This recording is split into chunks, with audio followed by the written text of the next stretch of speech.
Another church right here.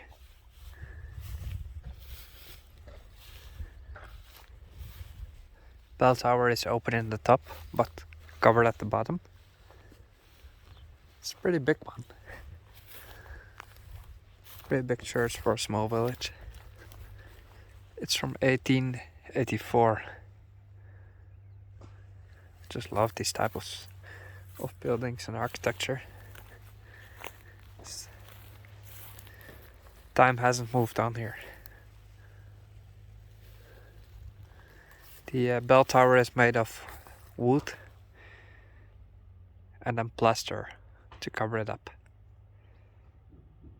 I'm here in the village of Goranovci at the Ploštad Rudo Ljubije, which is the square for love of the motherland. And what we see is some artillery and a monument to remember the local people who have perished in either the Balkan War or at least one of them. I don't know if it's the first one, 1912 to 1913, the First World War and the Second World War.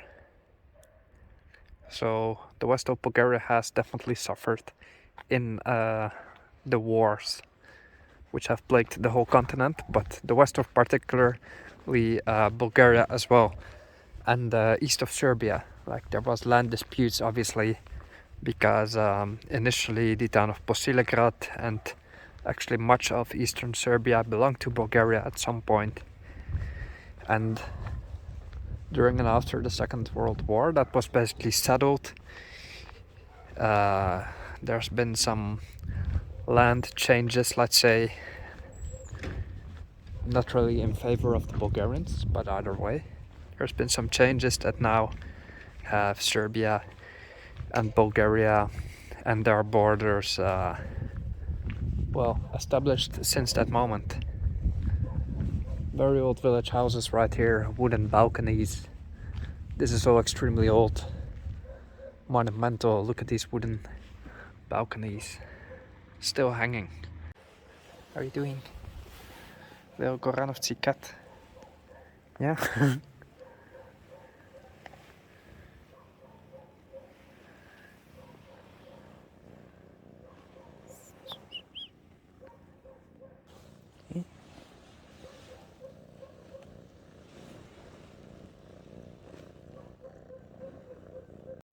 This used to be the house of Dragan Kotensky, who was a professional revolutionary